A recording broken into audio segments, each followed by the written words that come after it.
Hello friends. आज की video हम एलिगेशन एंड मिक्सचर्स पार्ट 2 पर बनाने जा रहे हैं। लास्ट वीडियो हमने पार्ट 1 पर बनाई थी और उसमें हमने सिंपल मिक्सचर्स को स्टडी किया था कि कैसे सिंपल मिक्सचर्स के कॉम्पिटिटिव एग्जाम में किस टाइप के क्वेश्चंस आते हैं और कैसे हम उनको सॉल्व कर सकते हैं, और साथ में हमने एलिगेशन एंड मिक्सचर्स के कॉन्सेप्ट को भी स्टडी किया था। आज की वीडियो हम मॉडल 2 पर बनाएंगे और उसमें हम देखेंगे कंपाउंड मिक्सचर्स को कि कैसे कंपाउंड मिक्सचर के क्वेश्चन जो है वो कॉम्पिटिटिव एग्जाम में पूछे जाते हैं और कैसे हम उनको टैकल कर सकते हैं। चलो फिर मॉडल 2 पर मूव करते हैं और देखते हैं कि कैसे मॉडल 2 के क्वेश्चन जो है वो कॉम्पिटिटिव एग्जाम में पूछे जाते हैं। मॉडल 2 जो कि based on compound mixtures. Compound mixtures होता क्या है? जैसे हमने सिंपल मिक्सचर में देखा था कि दोनों इंग्रेडिएंट्स जो है वो सेम टाइप के यूज होते थे मिक्सचर को बनाने के लिए, लेकिन कंपाउंड मिक्सचर में क्या होता है कि दो डिफरेंट टाइप ऑफ इंग्रेडिएंट्स जो है यूज होंगे और फिर हम मिक्सचर को फ्रेम करेंगे। इसमें हम क्या करते हैं, दोनों में से किसी एक इंग्रेडिएंट की स्ट्रेंथ को लेते हैं, दोनों में से किसी एक इंग्रेडिएंट की स्ट्रेंथ को लेते हैं और जो रेशोज हैं, जिस रेशो में क्वांटिटीज को मिक्स किया हुआ है वो हम निकाल लेते हैं by the rule of alligation. Question से देखते हैं कि क्या कहना चाह रहा हूं और कैसे एलिगेशन का कॉन्सेप्ट यूज करके हम इन क्वेश्चंस को जो है सॉल्व कर सकते हैं। Example number 1, N alloy of zinc and tin contains 35% of zinc by weight. What quantity of zinc must be added to 400 lbs of this alloy such that there is 60% of the zinc by weight in the final mixture? क्या कह रहा है, हमारे पास एक alloy है जिसमें zinc और tin दोनों पड़े हुए हैं। ठीक है, हमारे पास एक एलॉय है, जैसे ये एलॉय है, इसमें जिंक और प्लस टिन दोनों हमारे पास पड़े हुए हैं। ठीक है, और वहीं पे हमारे पास हमने बताना है कि एक और जिंक जो कि प्योर जिंक है वो हमने किस क्वांटिटी में ऐड करें। ठीक है, यहाँ पे जो एलॉय है इसमें जिंक कितना है, इक्वल्स टू 35%। ठीक है, और हमने बताना है कि हम कितना और जिंक इसमें ऐड करें। ठीक है, मींस इनका मिक्सचर तैयार करें। एक ये एलॉय आ गया और एक हमारे पास ये जिंक आ गया। हमने बताना है कि इनको हम किस रेशो में ऐड करें, मींस कितनी क्वांटिटी जिंक की और ऐड करें ताकि जो फाइनल मिक्सचर है हमारे पास वो जो बन के आए हमारे पास, ये जो एलॉय है फाइनल मिक्सचर का जिसमें जिंक और टिन दोनों हो, इसमें जिंक कितना हो, इक्वल्स टू 60%। ठीक है, आई होप आपको क्वेश्चन समझ आ गया होगा। अब हम निकालते हैं कि कैसे इसको निकालेंगे। इसको हम दोनों वे से निकाल सकते हैं, या तो आप जिंक की स्ट्रेंथ लेके निकाल सकते हैं या टिन की स्ट्रेंथ निकाल सकते हैं। इस क्वेश्चन को दोनों से देखेंगे, बाकी क्वेश्चन में सिर्फ मैं एक की स्ट्रेंथ ही लूंगा और दूसरी की अगर आपको निकालनी होगी तो आप खुद से निकाल सकते हैं। दोनों बार जो हमारे पास रेशोज निकल के आएंगी वो सेम ही होंगी, ऑलमोस्ट ऑलमोस्ट क्या सेम ही होंगी वो। सॉल्यूशन से देखते हैं कि कैसे हम इसको डील करेंगे। ठीक है, लेंगे हम इसमें taking the strength of zinc. ठीक है, सबसे पहले जिंक की स्ट्रेंथ लेंगे। यहां पे जिंक की स्ट्रेंथ कितनी होगी, एलॉय में जिंक की स्ट्रेंथ होगी 35%। और जो प्योर जिंक हमने लेना है, प्योर जिंक, उसमें स्ट्रेंथ कितनी हो जाएगी जिंक की, ये प्योर एलॉय है मींस 100% इसमें जिंक ही होगा। और जो हमें मिक्सचर बनाना है उसमें कितनी चाहिए जिंक की स्ट्रेंथ, फाइनल मिक्सचर में 60%, तो यहाँ पे लिख देंगे 60%। ठीक है, उसके बाद जो क्वांटिटी निकल के आएगी कैसे, डायगोनली सब्ट्रैक्ट करेंगे। 100 में से 60 40 और 60 में से 35 25। 40:25 की रेशियो आ गई, इसको 5 से कैंसिल कर सकते हैं, 5 5 से 25 और 5 8 से 40 हो जाएगा। मींस 8:5 की रेशियो आ गई किसकी, एलॉय की और प्योर जिंक की। अब हमें निकालना क्या था इस क्वेश्चन में कि हमने बताना है कि कितनी क्वांटिटी जिंक की और ऐड होगी। मींस हमने प्योर जिंक की क्वांटिटी निकालनी है जब हमें एलॉय जो कि 400 एलबीएस दिया हुआ है कि 400 एलबीएस एलॉय है, उसमें और कितनी क्वांटिटी जिंक की निकालें ताकि जो फाइनल मिक्सचर है उसमें जिंक 60% हो जाए। मींस ये जो रेशियो आ गई हमारे पास किसके पास, quantity of alloy upon quantity of zinc आ गई, इक्वल्स टू 8/5। हमने क्वांटिटी ऑफ जिंक निकालना है और हमें क्वांटिटी ऑफ एलॉय दी हुई है equals to 400 LBS, implies 400 divided by quantity of zinc equals to 8/5 आ जाएगी। और ये ऊपर चला जाएगा और ये इसके साथ यहाँ पे चला जाएगा और क्रॉस मल्टीप्लाई हो जाएगा इसके साथ, मतलब 8 नीचे आ जाएगा 5 ऊपर आ जाएगा और क्यू जेड इस साइड चला जाएगा, यहाँ पे आ जाएगा QZ is equals to 400 multiply 5 divided by 8, और यहाँ पे आ जाएगा 8 5 जा 40 और 0 और 5 5 जा 25 और आ जाएगा 250 LBS। मीन्स जो क्वांटिटी ऑफ प्योर जिंक है हमें कितनी चाहिए, इक्वल्स टू 250 LBS, जो कि हम ऐड करेंगे 400 LBS ऑफ एलॉय में, सच दैट जो 35% जिंक था एलॉय में वो इक्वल्स टू कितना हो जाएगा अब 60% इन द मिक्सचर। इस तरह से जो कंपाउंड मिक्सचर के क्वेश्चंस होते हैं उनको आप इजीली सॉल्व कर सकते हैं। इस तरह से दोनों में से किसी भी एक की स्ट्रेंथ लेके, एक बार टीन की स्ट्रेंथ लेके भी आपको बताता हूं कि कैसे ये जो रेशियो है वो सेम ही आएगी। देखते हैं, taking the strength of tin, जब हम टीन की स्ट्रेंथ लेंगे तो यहाँ पे आ गया एलॉय, यहाँ पे आ गया प्योर जिंक। ठीक है, एलॉय में हमारे पास टीन कितना था, 35% हमारे पास था जिंक, मींस 65% हो जाएगा टीन, और प्योर जिंक में टीन कितना होगा 0, क्योंकि पूरा जिंक ही होगा उसमें, और जो हमने मिक्सचर बनाना है उसमें 60% जिंक चाहिए, मींस टीन कितना चाहिए होगा 40%।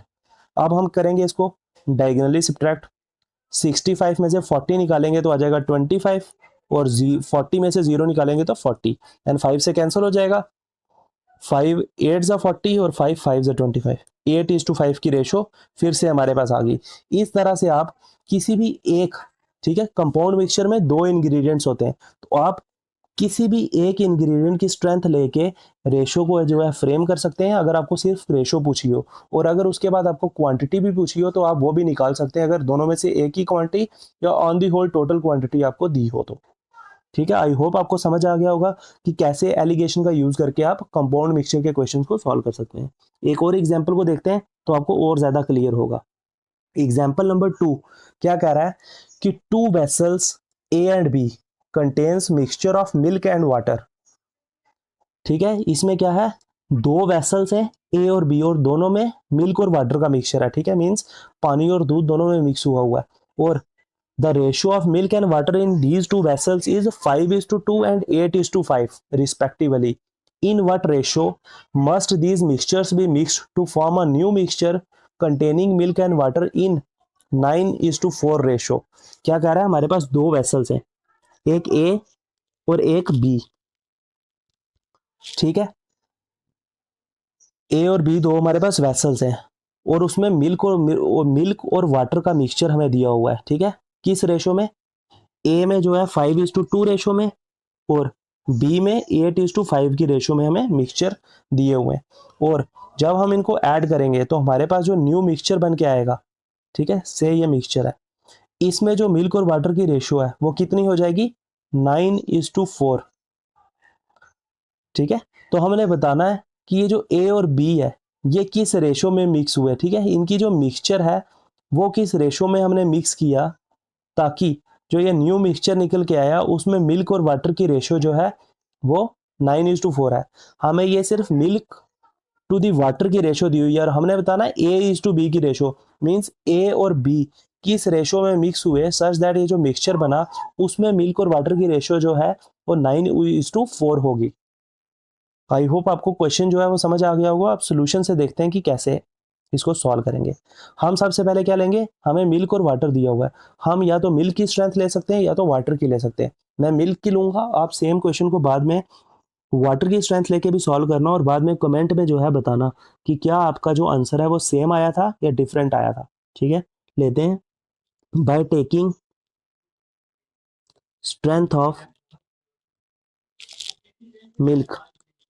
ठीक है, ए में हमारे पास मिल्क किस रेशो में होगा, 5 में मिल्क था और 2 में वाटर था, मींस कितना इसका फ्रैक्शन बन जाएगा, 5/7। ठीक है, ए में मिल्क का फ्रैक्शन कितना बन जाएगा, 5/7, क्योंकि 5 पार्ट्स मिल्क था और टोटल 7 पार्ट्स थे, और बी में मिल्क कितना हो जाएगा, 8/5 है, 8 पार्ट्स आगे मिल्क है, और टोटल पार्ट्स कितने आगे, 8 + 5 13 पार्ट्स। ठीक है, इस तरह से जो है हमने निकालना है। 8:5 तो रेशियो है मिल्क की टू दी वाटर, लेकिन हमने निकालनी है कि मिल्क की ratio to the total ratio, means total में से मिल्क कितना, वो कैसे निकलेगा, 8/13 करेंगे तो ये मिल्क की हमारे पास फ्रैक्शन आ गई कि मिल्क की जो स्ट्रेंथ है वो इतनी है टू दी टोटल स्ट्रेंथ। दोनों में हमने मिल्क की स्ट्रेंथ निकाल दी। अब हम मिक्सचर में देखते हैं मिल्क की स्ट्रेंथ कितनी है, क्योंकि हमने प्योरली मिल्क की स्ट्रेंथ लेके ही एलिगेशन का कॉन्सेप्ट लगाना है। यहाँ पे मिल्क की स्ट्रेंथ हो जाएगी 9/4 है, 9:4, तो ये हो जाएगी 9/13 मीन्स 9 मिल्क और टू दी टोटल। अब हम क्या करेंगे, डायगनली माइनस करेंगे। 9/13 माइनस 8/13 आ जाएगा यहाँ पे, इज टू यहाँ पे हमारे पास आ जाएगा 5/7 माइनस 9/13। ठीक है, ये 9/13 माइनस 8/13, 9 माइनस 8/13 हो जाएगा, जो हो जाएगा 1/13। ठीक है, डायरेक्टली हो गया। यहाँ पे हम क्या करेंगे, डिनोमिनेटर्स को सेम करेंगे। डिनोमिनेटर्स को सेम कैसे करेंगे, क्रॉस मल्टीप्लाई करके। 13 5 हो जाएगा कितना, 65, और 9 7 63 माइनस डिवाइडेड बाय, इसको मल्टीप्लाई करेंगे 13 7 91, then 1/13 is to 65 minus 63 is 2/91 हो जाएगा। देन ये कैंसिल हो जाएंगे, 13 1 13, 13 7 91, और ये 7 ऊपर चला जाएगा, तो इधर बन जाएगा 7:2, इधर बन जाएगा 2, मीन्स 7:2 की रेशियो आ गई, जिसमें ए और बी मिक्स होंगे सच दैट मिक्सचर जो है वो इस तरह से बने कि उसकी जो रेशियो है मिल्क और वाटर की मिक्सचर में वो कितनी हो जाए, 9:4, मीन्स ए और बी की जो रेशियो है वो कितनी निकल के आई, 7:2। इस तरह से आप क्वेश्चन को सॉल्व कर सकते हैं एलिगेशन एंड मिक्सचर में स्ट्रेंथ का यूज करके। अब मैंने जो स्ट्रेंथ है वो मिल्क की ली थी, सिमिलरली जो है आप वाटर की स्ट्रेंथ लेके, वाटर स्ट्रेंथ यूज करके भी सेम जो ये हमारे पास रेशियो निकल के आई है उसको निकाल सकते हैं। आई होप आपको ये एलिगेशन एंड मिक्सचर का जो कॉन्सेप्ट है वो समझ आ गया होगा। अगर नहीं आया तो एक और एग्जांपल देखते हैं, उससे आपको और ज़्यादा क्लियर होगा। लास्ट एग्जांपल भी इस मॉडल की देख लेते हैं एक बार। एग्जांपल नंबर 3 क्या कह रहा है, a can contains mixture of two liquids A and B in the ratio 7:5. When 9 liters of the mixture is drawn off and replaced with liquid B, the ratio of A and B becomes 7:9. What was the initial quantity of liquid A in the can? क्या कह रहा है कि हमारे पास एक can है, ठीक है, जिसमें ए और बी लिक्विड्स पड़े हुए हैं किस रेशियो में, 7:5। ये देखो हमारे पास ये कैन है जिसमें ए और बी लिक्विड पड़े हुए हैं, ठीक है, ए और बी दोनों लिक्विड है जो किस रेशियो में, 7:5 की रेशियो में। ठीक है, इसकी कुछ क्वांटिटी होगी, से कि वो क्वांटिटी कितनी है, क्यू। ठीक है, उसके बाद इसमें से हमने 9 लीटर लिक्विड जो है निकाल लिया। ठीक है, 9 लीटर लिक्विड जो है निकाल लिया। 9 litre of the mixture is drawn of, ये जो मिक्सचर था हमारे पास इसमें से 9 लीटर हमने निकाल दिया, और इसमें ऐड क्या किया then, and replaced with pure liquid B. जो लिक्विड बी है, प्योर लिक्विड बी जिसमें सिर्फ लिक्विड बी है, उसका 9 लीटर्स हमने इसमें ऐड किया।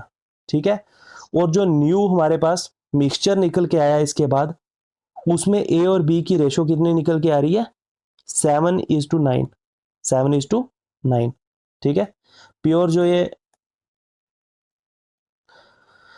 बी जब हमने ऐड किया, क्या किया हमने कि ए और बी का एक मिक्सचर था हमारे पास, ठीक है, जिसकी क्यू क्वांटिटी थी, और वो किस रेशो में था हमारे पास, 7:5 की रेशो में। इसमें से हमने 9 लीटर जो है वो निकाल लिया, इसमें से 9 लीटर निकाल लिया, और उसके बाद बी जो कि प्योर बी लिक्विड है वो हमने इसमें 9 लीटर और डाला, तो हमारे पास जो ये मिक्सचर निकल के आया, ये वाला मिक्सचर, उसमें ए और बी की जो न्यू रेशो है वो कितनी होगी, 7:5 से होगी 7:9। ठीक है, आई होप आपको ये समझ आ गया होगा। अब हमने बताना क्या है कि जो इनिशियल, ये जो स्टेज थी इनिशियल, जब क्वांटिटी क्यू थी, मींस के 9 लीटर निकलने से पहले इस कैन में जो लिक्विड था उसमें हमने बताना है कि ए कितना था, मींस क्वांटिटी ऑफ ए कितनी थी, क्वांटिटी ऑफ ए कितनी थी वो हमने निकालना है। क्या करेंगे, एलिगेशन का कॉन्सेप्ट यूज करेंगे और स्ट्रेंथ ऑफ ए लेंगे इसमें। ठीक है, टेकिंग स्ट्रेंथ ऑफ ए, आप इसको स्ट्रेंथ ऑफ बी लेके भी कर सकते हैं, जैसे मैंने आपको लास्ट क्वेश्चन में भी बताया था। Taking strength of A and applying rule of allegation.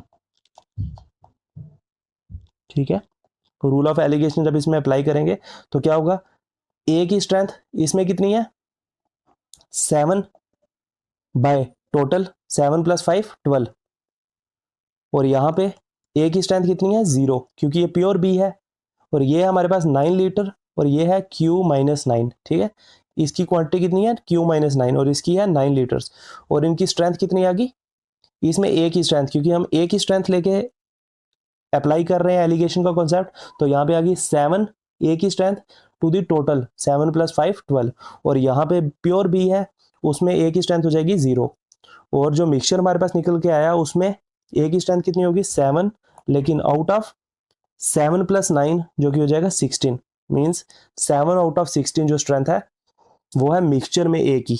Then allegation का कॉन्सेप्ट यूज करेंगे, तो 7/16 -0 हो जाएगा कितना 7/16, देन 7/12 -7/16 यहाँ पे आ जाएगा 7/12 -7/16, और ये आ जाएगी हमारे पास रेशो किसकी Q-9 की और 9 लीटर्स की। ठीक है, ये रेशो निकल के आ जाएगी इसकी।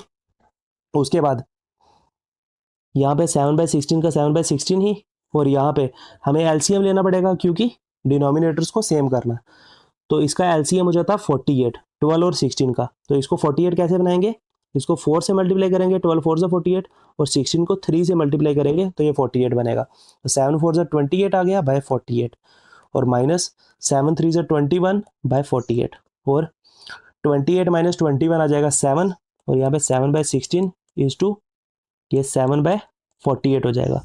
देन 7 7 कैंसिल हो गए, और 16 1 से 16 और 16 3 से 48, देन ये 3 ऊपर चला जाएगा यहाँ से, 3:1 की रेशो निकल के आएगी किसकी Q-9 की डिवाइडेड बाय 9 की। ठीक है, Q-9 डिवाइडेड बाय 9 की रेशो आ गई हमारे पास 3/1, और हमें Q-9 नहीं निकालना बल्कि Q निकालना है, क्योंकि क्वेश्चन में क्या पूछा हुआ है, इनिशियल जब 9 लीटर निकला उससे पहले what was the initial quantity of liquid A in the can, कि जो 9 लीटर हमने निकाला उससे पहले इनिशियली इस कैन में ए की क्वांटिटी कितनी थी। तो हम सबसे पहले क्यू निकाल लेते हैं, उस पर ए और बी की जो रेशो दी हुई है हमें 7:5। ठीक है, सबसे पहले क्यू निकाल लेंगे, उसके बाद 7:5 की जो रेशो दी हुई है हमें, उस रेशो से हम आराम से जो है ए की क्वांटिटी निकाल लेंगे। सबसे पहले क्यू निकालते हैं, कैसे, Q-9 यहाँ से कितना आ जाएगा 9 3 से 27 बन जाएगा। ठीक है, और Q इधर -9 हो रहा है, उधर जाके प्लस हो जाएगा 27 + 9, और 27 + 9 कितना हो जाएगा इक्वल्स टू 36 लीटर। यहाँ से क्वांटिटी जो इनिशियल क्वांटिटी है टोटल ए प्लस बी की वो कितनी आ गई 36 लीटर, और उसमें से रेशो कितनी दी हुई है 7:5। ठीक है, 7:5 की रेशो दी हुई है, 7:5 की रेशो दी हुई है। ठीक है, और अगर 7:5 की रेशो दी है तो ए की क्वांटिटी कैसे आ जाएगी, क्वांटिटी ऑफ ए निकल के आएगी कितनी 7 parts divided by total parts कितने आ गए 7 + 5 = 12 पार्ट्स, मल्टीप्लाई 36 से, क्योंकि टोटल क्वांटिटी कितनी है 36 लीटर, और उसमें से ए कितना था 7 पार्ट्स आउट ऑफ 12 पार्ट्स, तो 12 3 से 36 हो जाएगा, और 7 को 3 से मल्टीप्लाई करेंगे 7 3 से 21 लीटर्स, और यहाँ से हमारे पास क्वांटिटी ऑफ ए जो कि इनिशियल स्टेज में जब लिक्विड ए प्लस बी जो कि कैन में पड़ा हुआ था, जब उसमें से 9 लीटर्स ऑफ लिक्विड नहीं निकला था, उस टाइम जो क्वांटिटी ऑफ ए है उस कैन में वो कितनी होगी इक्वल्स टू 21 लीटर्स। इस तरह से आप कॉम्पिटिटिव एग्जाम में एलिगेशन का यूज करके क्वांटिटी ऑफ इंग्रेडिएंट्स जो है इजीली निकाल सकते हैं, और अगर उनकी रेशियोज पूछी हो वो भी आप फ्रेम कर सकते हैं। अगर दोनों में से किसी एक की क्वांटिटी या on the whole total quantity आपको दी हो तो आप इंडिविजुअली किसी एक इंग्रेडिएंट की क्वांटिटी भी निकाल सकते हैं। आई होप आपको ये कॉन्सेप्ट समझ आ गया होगा एलिगेशन एंड मिक्सचर्स का, और जितने भी एग्जाम्पल्स हमने आपको समझाई वो भी आपको क्लियर होगी होंगी। आज की वीडियो को यहीं पे एंड करते हैं, और नेक्स्ट वीडियो में हम model 3 of alligation and mixture study करेंगे, और उसमें देखेंगे कि कॉम्पिटिटिव एग्जाम में कैसे क्वेश्चन जो है फ्रेम किए जाते हैं और कैसे हम उनको कम टाइम में सॉल्व कर सकते हैं। चलो फिर आज की वीडियो को यहीं पे एंड करते हैं। Thank you friends.